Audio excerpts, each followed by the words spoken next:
This Torah class is brought to you by TorahAnytime.com. Okay, I just want to spend a little time discussing one other aspect over here. The Gemara says on the bottom of the page, Achirim oimrim, others say, which I wonder who these Achirim are. Maybe it's Rav Meir. By the way, Sunday night is Rav Meir's yahrzeit. We might have a little Rav Meir event. I found a good piyut from the Baba Sali and Rav Meir, so we're working on a new nigun for Achirim say because they delayed coming Tachas Kamfei Ashchina. So I remember in 11th grade, when we were learning Yevamos, somebody asked that, what do you mean that Geirim are punished because they delayed coming Tachas Kamfei Ashchina? Geirim do not have to convert, and just the opposite, when Geirim come to convert, we dissuade them. We tell them, why in the world do you want to convert? Yesterday you had to desecrate Shabbos, and today, if you desecrate Shabbos, we throw you off a 2-story building. So what do you mean because they delayed coming Tachas Kamfei Ashchina? We don't encourage Geros, we discourage Geros.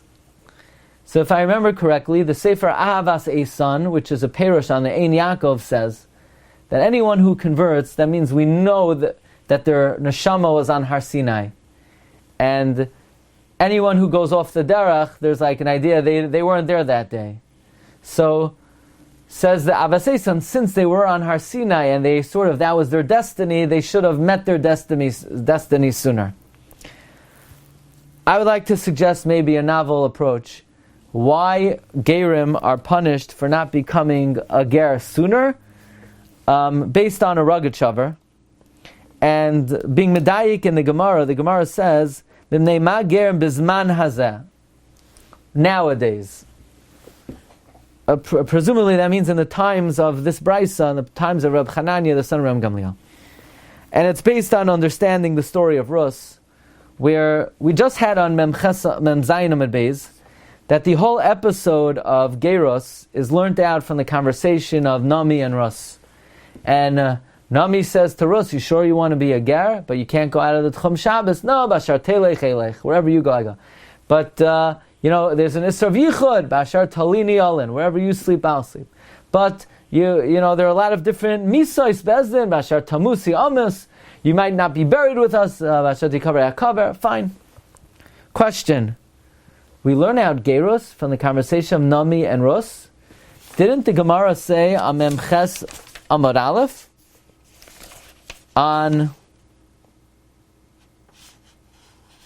Mem Zayin Amud Aleph, that Ushvatem Tzedek Beinish Uveinachiv and Ger Mikan Reuda Gershon's Gar Bezdin Areza Ger Beino LeBenatza Einagar. Don't you need a Bezdin to convert?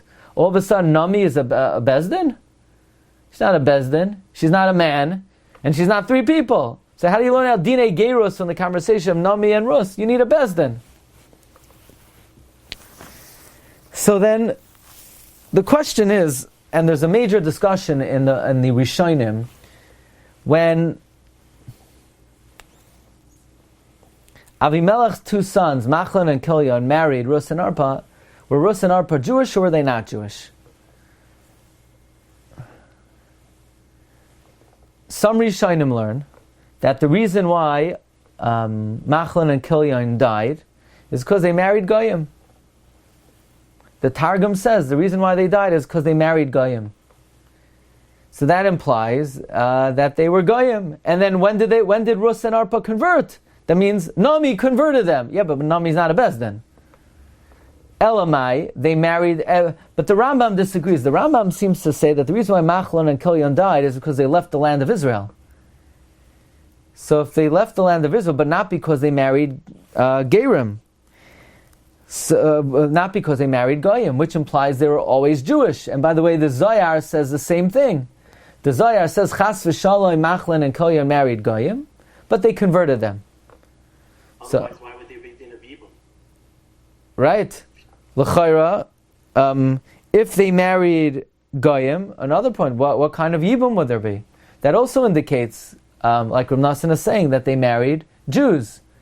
Elamai, they married Jews. So what's the Gemara saying? Amem Zayin Amud Beis, that we learn out Dinei Geiros from Nami and Rus, but they were already Jewish for a long time. Also, if they were Jewish for a long time, how could Naomi tell Arpa and Rus, go back to your gods? What do you mean go back to your gods? You tell a Jew to go convert to another religion? So there are a lot of difficulties in the gerus of Naomi and Rus and Arpa. On the one hand, Nachlon and Kilian married Goyim. They were Gedolei Hadar and they married Goyim.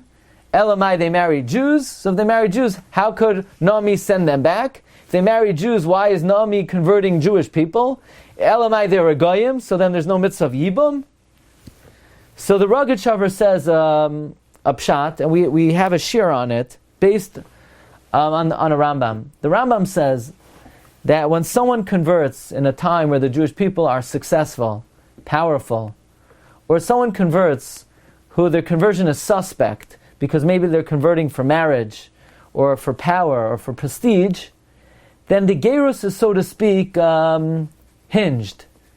It's like up in the air, where we're choishish in life, we're concerned for it.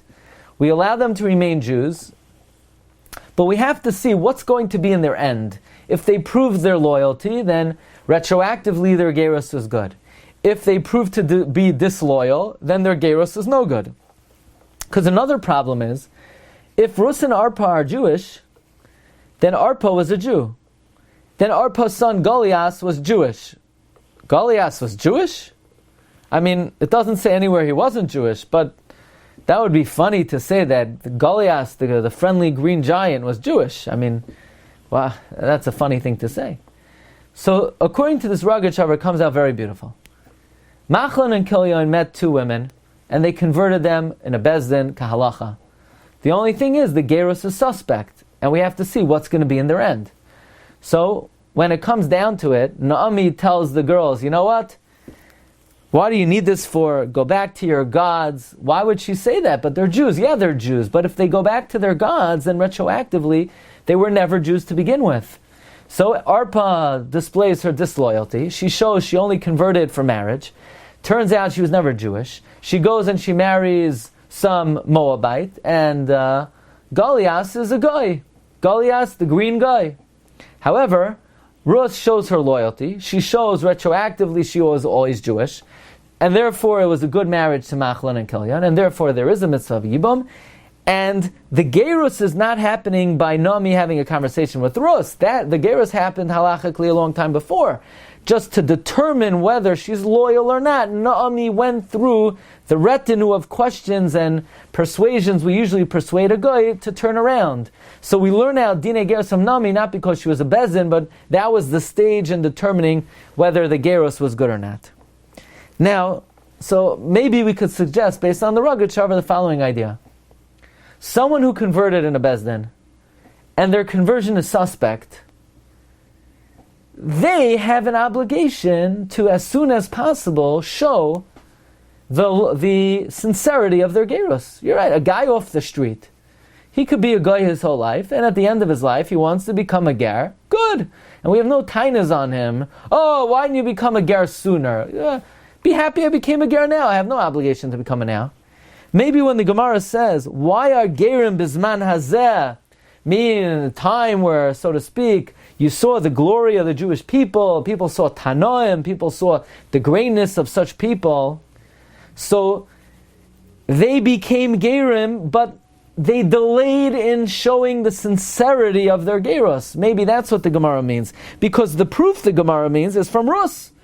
And Rus didn't delay. Rus became a Geirus right away. Well, look, the pasuk says, "Yishalim Hashem palech v'zim asger Hashem lekes hashabas lachsois," that you became a ger right away. What does that mean? That Rus became a ger right away, right when she married Machlon, or maybe what the Gemara means, Rus demonstrated immediately after her husband died that in fact her gerus was sincere, and that's why she was rewarded. But a goyim who convert and delay showing the sincerity of the gerus, and we have to wait years and years and years and years to see, okay, let's see what this person's made of. Are they a real ger or not? Maybe that's what the punishment is of Mepnei Shesho Atzmam Lihikanes Tachas Kanfei Hashchina. Maybe they're punished for delaying in showing the full sincerity.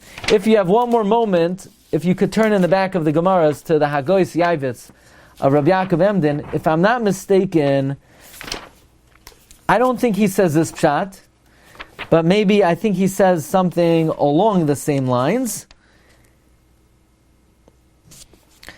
Rabbi Yaakov Emden says like this: Nichta b'tzida mashma afilu kaimu sheva mitzvos.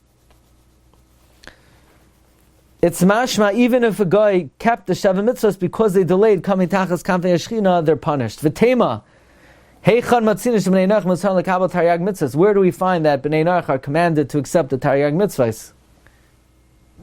So Rabbi Yaakov Emden says, Dahachi perusha shesho misha sheskimu v'kibul aleim b'daitim b'leiv shom likon tachas kanfei Shechina.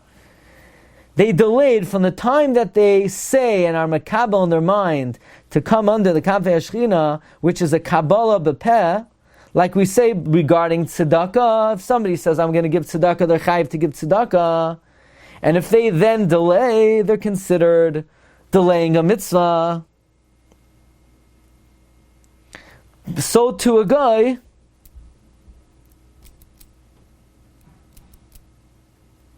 so it says Rabbi Yaakov Meyata in Sag Lidchak Binyana de Rus Chumash because of Tosfos. There's a very interesting Tosfos here. One more moment. Tosfos asks, what do you mean Rus didn't delay? Tosfos makes a cheshbon that Rus is the daughter of the son of Eglain, the son of Balak. And if you make a cheshbon, it comes out Rus was a very, very old lady when she married Boaz. So what do you mean she didn't delay? So Tosfos says, nah, she wasn't the granddaughter, she was the great-great-great-granddaughter. Because otherwise it turns out she was very old. And if she was very old, that means she delayed. So Yaakov Emden says, no, you could say like Tosfos says, Havamina. Shitaka was very, very old when she converted. But once she was makabel in her mouth to say she's going to convert, from that moment, she converted right away. But we're saying similar. From the time that she converted, she did not delay demonstrating the sincerity of her Geiros. Okay, Rabbi Sai, we'll see everyone Bez Hashem Monday night at 9:15. Kol Tov, everyone. Have a great day. Shkayach. Bye-bye. Be matzliach. Quick question. Yeah. According to the concept of Kanaila Dummy, how does Gilgal work? If you're mistaken something that happened in a previous life, but there is nothing, it's Kanaila Dummy. I was thinking that there is machlekes whether there are Gilgulim. Is that correct? Or maybe I'm wrong. I mean, there are shitas, but again, only Gershen is Gayer Kanailad. This is Noilad. Forget about Kanailad. This is Mamish Noilad. So I'm thinking, Aruch Laner brings something similar to what you were saying. Aruch Laner says that there's a difference between Dinei Adam and Dinei Shemayim. We got the Dinei Adam, the Ger is Taka Kanela Dummy, but Dinei Shemayim not Kanela Dummy. And Ray says no, and maybe that's the Eika Machlekes of Gilgal. Rabbi Yossi holds Dinei Shemayim also gone, so there's no concept of Gilgal. Why are you even socking something that you have nothing to do with? You nail it.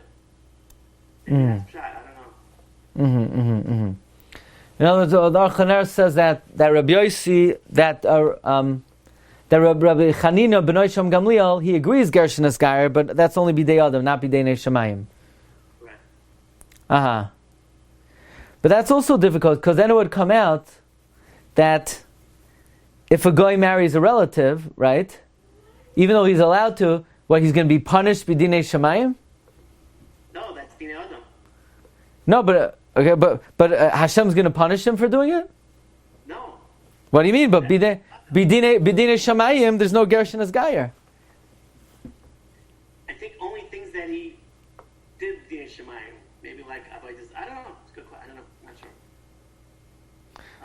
Or since there is a punishment Bidei Adam, there is no punishment Bidei Shemayim? Okay, good. Shkoyach. I actually thank you. Shkoyach. Have a good day. You've just experienced another Torah class brought to you by TorahAnytime.com.